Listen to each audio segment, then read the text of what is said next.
Hi everyone, I'm Max from AFM.aero. Welcome to the Pilot Training Connect podcast, where we interview industry leaders from the pilot training industry to learn more about their organization and their views of the industry. Every week, we invite an industry leader to sit down with us to share their knowledge and views. This week, I have the great pleasure to be joined by Erik Jennes, Chief Commercial Officer at MPS, the world's leading manufacturer of type-specific FTDs, also known as fixed-base simulators. Welcome to the Pilot Training Connect podcast, Erik. Thank you, Max. Always a pleasure talking with you. So, Erik, we've known each other for quite a long time. I am a huge believer and huge supporter of MPS FTDs. In my previous career experience, portfolio companies which I was involved in bought a number of Airbus A320 FTDs. But for everyone else who's listening, can you give us a brief introduction to MPS and maybe also the size of MPS? Yeah, sure. Happy to introduce MPS. Maybe just to explain what MPS stands for. It's the abbreviation of multi-pilot simulations. So basically indicating that we as a company we build multi-pilot simulators. Been around for quite a while. We were founded in 2007, so 15 years of production. And our core product is, as you say, our type-specific devices. And then we focus on the Airbus A320 and the Boeing 737, both the NG and the MAX, so the single-aisle jets. Our customers are typically ATOs, let's say the FTOs and the TRTOs, as they were called in the past, and airline training organizations. And our devices are used initial training, type rating training, NPL, recurrent training. And at the moment, size-wise, we have over 60 A320s and 737s deployed worldwide. They're delivered basically in every region of the world. So we have a very strong presence, of course, in Europe, but we're also present in the Middle East, in Africa, in Asia, and we also have a good footprint in the United States and Canada.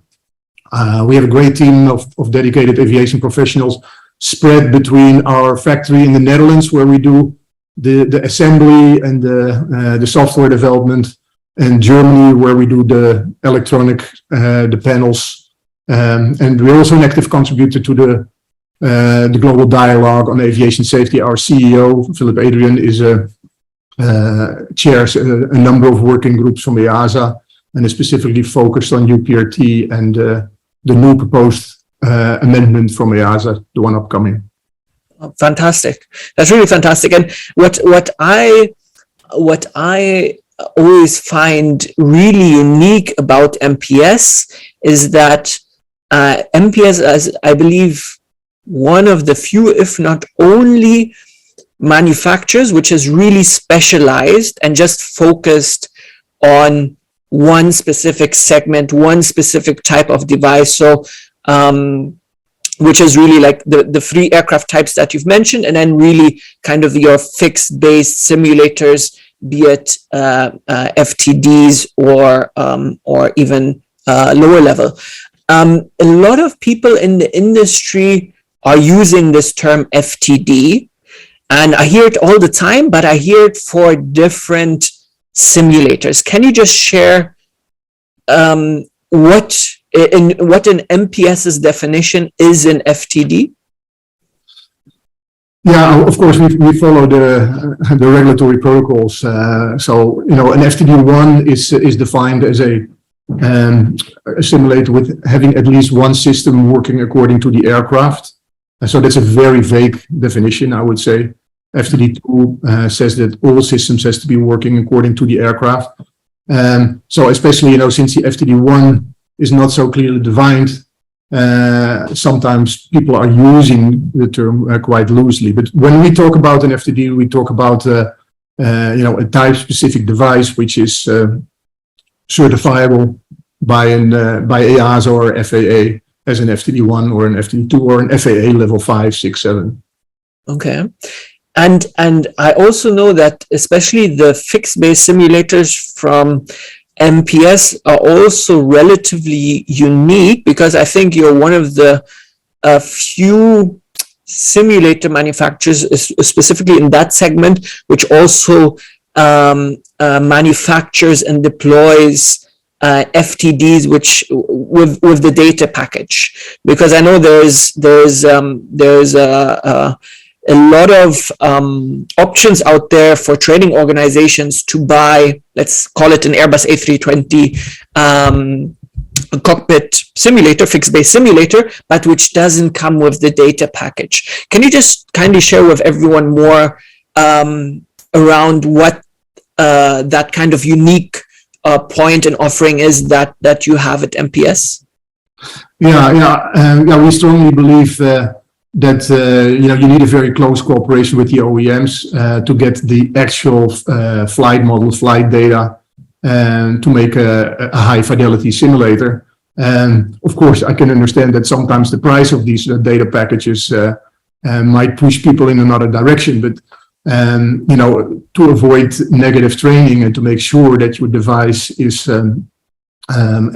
type specific and as accurate as possible, we always work with a flight model, a flight data model from either Airbus or Boeing. On top of that, we also, we start building our simulator with a real cockpit. So we take a real 737 cockpit, a real A320 cockpit.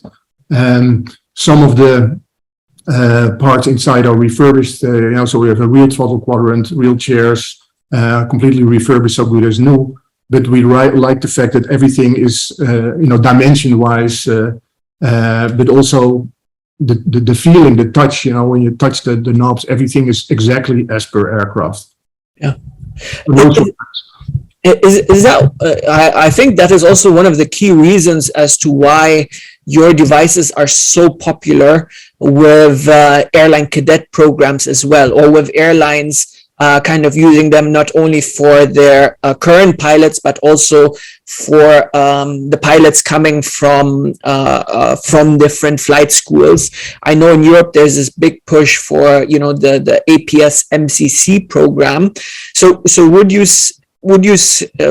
if there's any, let's call it airline training organization or flight school which is listening, what would be kind of the key points that you would share with them as to why they should consider a device which comes with a data pack? One of the reasons might be that the regulations also prescribe it, right? I mean, if you want to apply it in training, where maybe in the initial part or with some parts you can get away with having a more generic data pack, as soon as you're entering the type rating arena and the recurrent training part, you have to have a data pack to be accurate enough to offload as much training as possible. So under the current regulation with our devices, you can train, for instance, on the type rating side, all but 16 hours on the FTD. 16 hours have to be done on the full flight, and all the rest can be done on our FTD. And typically a type rating program has maybe even up to 64 hours of FSTD training. So then you have 48 hours in our FTD and those 16 hours in the full flight. But you can see that's a huge cost advantage because the cost is so low.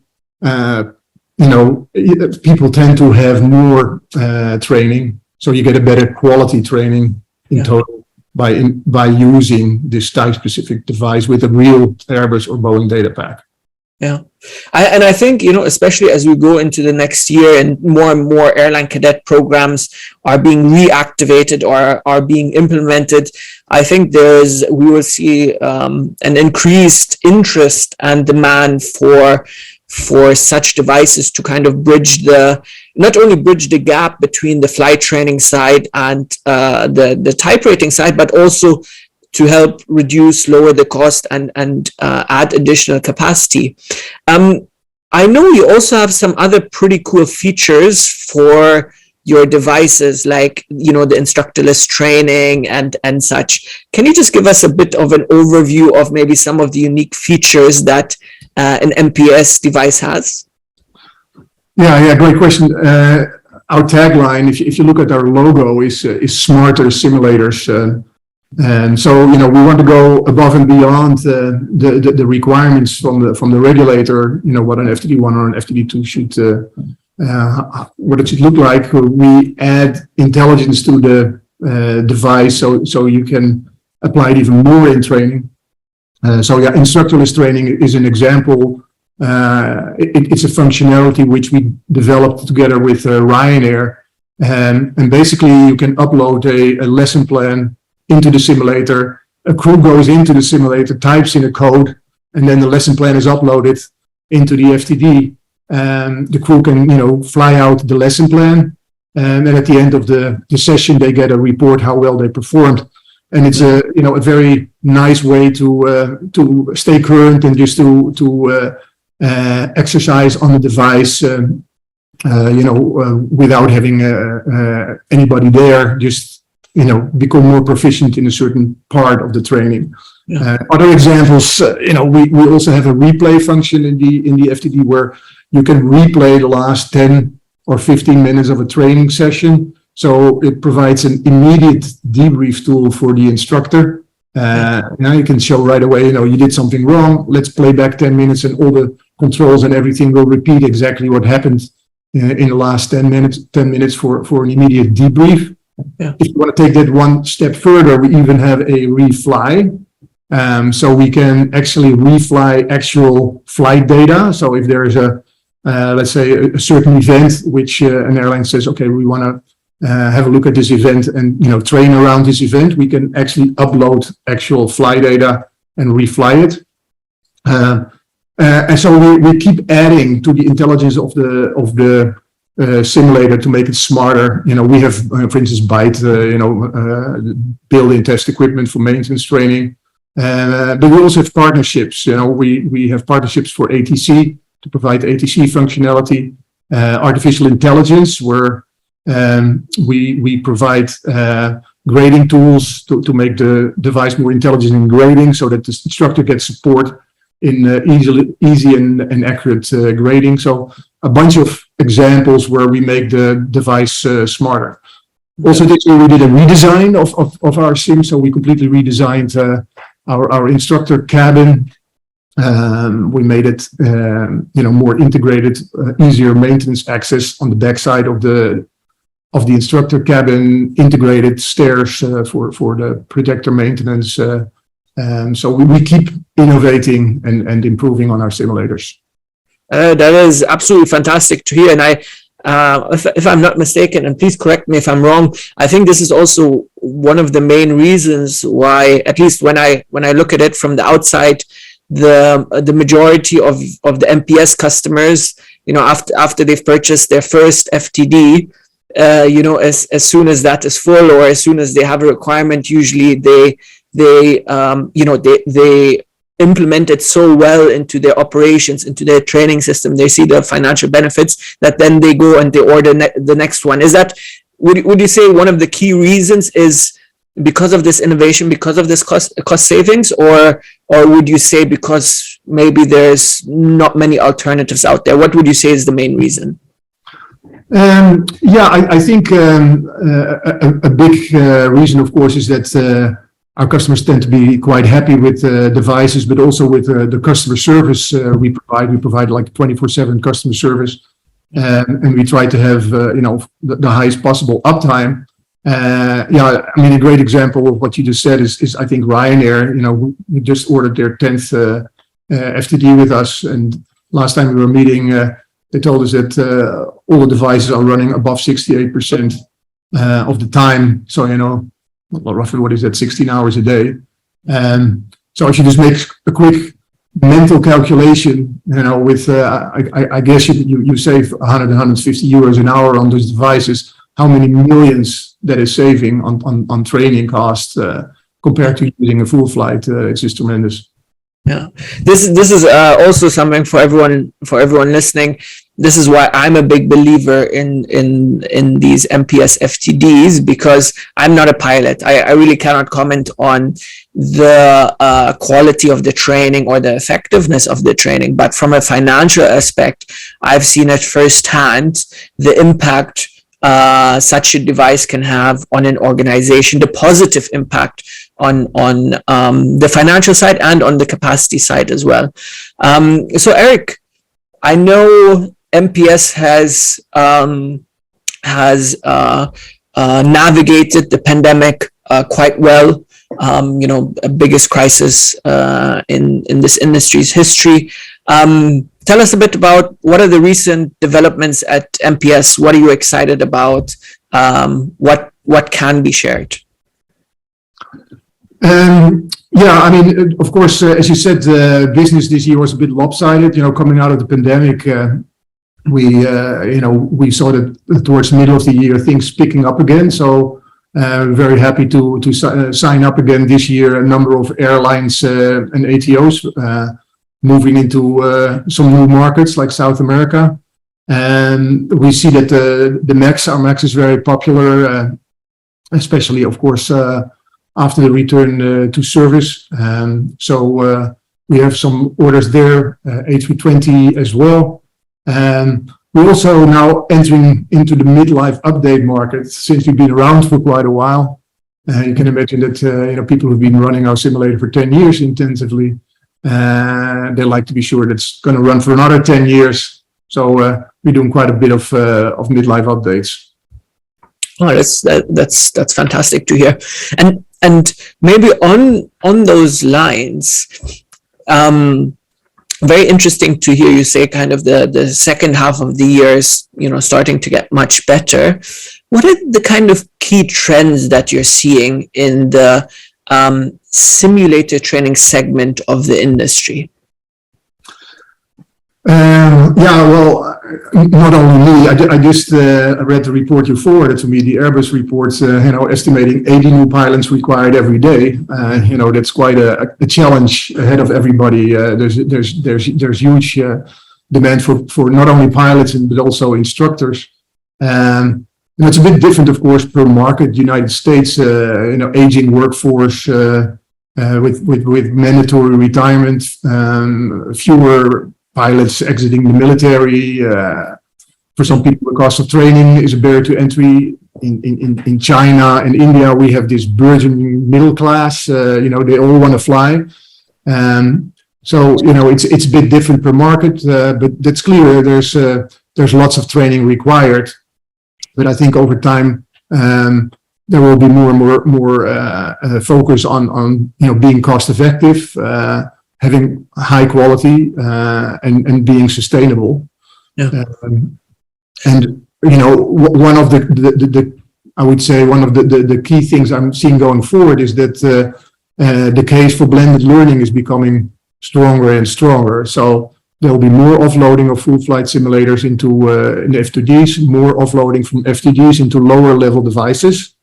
And the new NPA 2020-15 from EASA is perfectly playing into that. So we expect it to be adopted towards the end of 2023. But basically, it'll match tasks to tools, so you can use the right tools for the right task, and will ensure that we become more cost-effective, more sustainable, without lowering quality.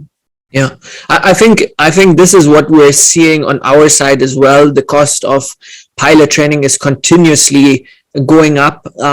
Flight training specifically, ab initio flight training specifically, this year with the increase in fuel prices, increase in flight instructor salaries, supply chain issues, and the total cost to get someone from zero all the way to being second officer or first officer is just going to a level where less and less people have the ability to afford that sort of education. And I feel that FTDs provide one tool, provide one factor which can help in lowering the overall cost of training. The second thing that we're really seeing, and which I want to ask you about, is right now, specifically on Airbus A320, we see a very large number of simulator training centers around the world running at full utilization, being booked months in advance and having no spare capacity. How could an FTD device, so a fixed-base simulator with data license, how could it help airlines or simulator training centers who are running at full training center utilization and are, maybe sending even pilots abroad to other locations just because they don't have enough capacity? Yeah, great question. I mean, of course, the footprint of an FTD is much more than of a full flight simulator. I mean, the building requirements are much less stringent. You don't need a special foundation. You don't need a very high building or very high ceiling. You don't even need 24/7 maintenance. It's quite easily placed. It's very quickly compared to a full flight simulator installed. So, it is a very easy way to quickly expand capacity, but it's also a way to bring training to the pilots, because as you said, with an FTD, if you can bring it to the base, you can make enormous saving, not only on the fact that the total cost of ownership of an FTD is much lower, but also saving on travel costs, per diems, lost revenues for an airline. Yeah. So are you seeing, because from our perspective, we are really seeing a lot of training centers out there right now saying, oh, we've got so much demand, let's buy another full flight simulator. But then to buy another full flight simulator, number one, to get a new one is going to be considerable lead time. The second-hand market is extremely tight at the moment. Plus, most likely it would require a training center building extension. So with, for example, an MPS FTD, right, it can be placed into any room. So there's not that infrastructure investment that is needed. Can you just maybe specify a bit more how much space would be needed for an FTD? Yeah, any room is maybe a bit of an overstatement. You would need, I would say, a footprint ideally of about 5 meters wide, 7 meters long, and 4 meters high. So, it wouldn't fit everywhere. And of course, you also need quite a big bay door to put the device through, because, as I said, we build from a real cockpit. And so it's not a small modular thing which you can build up inside of the training center, but it is substantially smaller than a full flight simulator. And also, the only thing you need is the space. You don't need the special foundation. You can install it in a week. Normally the handover and the training on site takes another 3-4 days. So it can be very quickly deployed and put into service. Okay. That's fantastic, because I know over the past few years, I've seen different training centers when they looked at expanding their capacity, they usually added, let's call it another, not really a building, but, an extension to the building, which was, let's call it 3 walls and a door, and just matching those dimensions. It was relatively simple and quick to do. Talking about offloading of an FFS, how much training, let's call it for the initial type rating, how much training could be done on an FTD? I think you've mentioned it already before, but can you just share it, kind of what, let's say EASA is currently giving guidance on in terms of how much training could be done on such a device? Yeah, as you indicated, EASA and FAA have a bit different rules and regulation around this. So for let's say for the ab initio training, for the start, you can basically do everything on the FTD or the FMPT. The MCC, the APS MCC. Optionally, the jet orientation course, a large part of the MPO can all be done on the FTD, and then the airline training, so the type rating part. You can do everything but 16 hours on the FTD. And also the operational training and recurring training, you can apply the FTD all except where the motion is really identified as required. Yeah, I think this is most likely what, I don't know if a lot of airlines are fully aware of how much of the training could potentially be done on an FTD, not only for the initial type ratings, but also for recurrency. I was very much surprised when I heard that, recurrency could be done on part of recurrency could be done on an FTD as well. Yeah, we have a white paper, where we basically go into the details on how that is applied by an airline. So if anybody wants to have that white paper, feel free to send me a message, ping me, and I'll send it over. Okay. I think another area where maybe there's a bit of I wouldn't call it uncertainty, but maybe not the full knowledge level or the full knowledge base is, let's say anyone who is listening, be it an airline or a simulator training center or a flight school, they might look for assistance in terms of understanding maybe how other operators are using it. So that's also something that MPS works together with potential clients, right? Helping them better understand how to integrate an FTD into their operations. Yeah, exactly. We understand training very well, so we are always looking forward to work together with a potential customer on making their business case. Of course, business cases are very different depending on are you talking to an airline or an ATO? Are we under EASA regulations, FAA, CAC, or that's really determining what the business case is going to look like.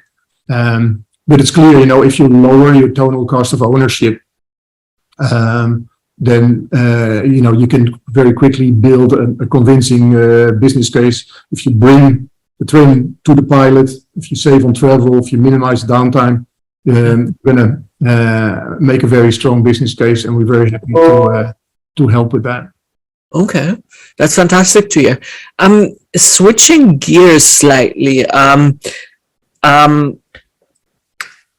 when you mentioned this right at the beginning, which is, in the future, you at MPS, you see kind of a shift maybe occurring more where, in order to reduce the cost of training, that, training is moved from FFS to FTDs, maybe some from FTDs to lower level devices. If you were to look into the crystal ball over the next 2 years and, seeing the huge, the pent up demand that airlines and operators have, in terms of initial type rating, where do you think this industry will head to in the next 2 years?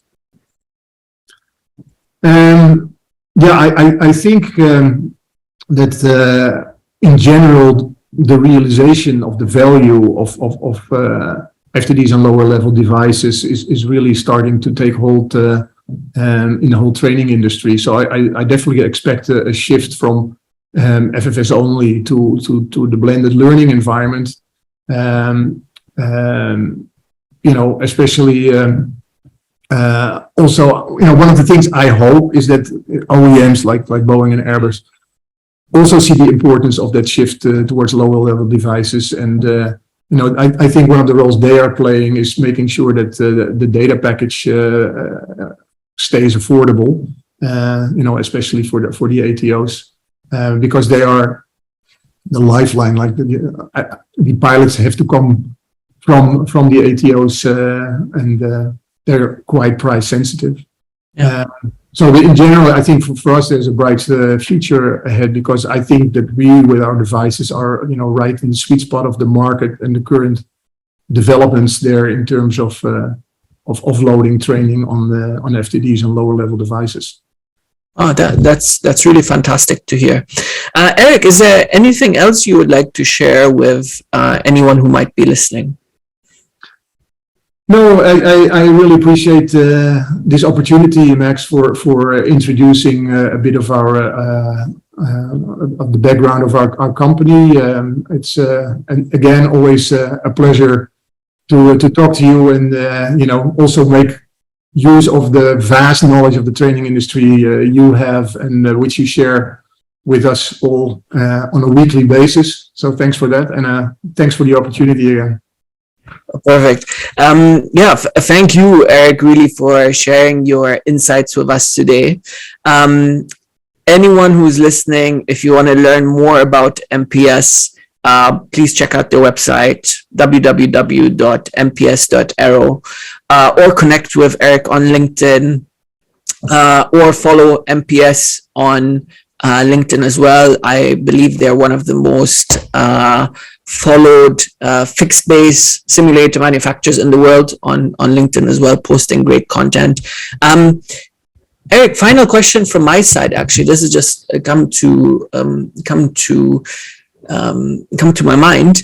If people wanted to experience or test out your devices, can you just give a bit more of an idea how they could potentially do it? Would they contact you? I know you mentioned right at the beginning of the call, you have such a wide geographical coverage that it is fairly, it's relatively doable for MPS to arrange kind of a reference device, which is maybe close to a potential customer? Yeah, absolutely. I mean, of course, it would always be great to invite people to visit our factory and show the device in the environment where it's being produced. But it's not always possible because we don't always have operational devices available. So we have a large installed base, so very often we can facilitate a fly out anywhere in the world, which is hopefully not too far away from a new potential customer. Okay, that's fantastic to hear. Erik, I wish you a lovely afternoon. Great speaking with you, and all the best in the future. Thanks, Max. Same to you. Okay.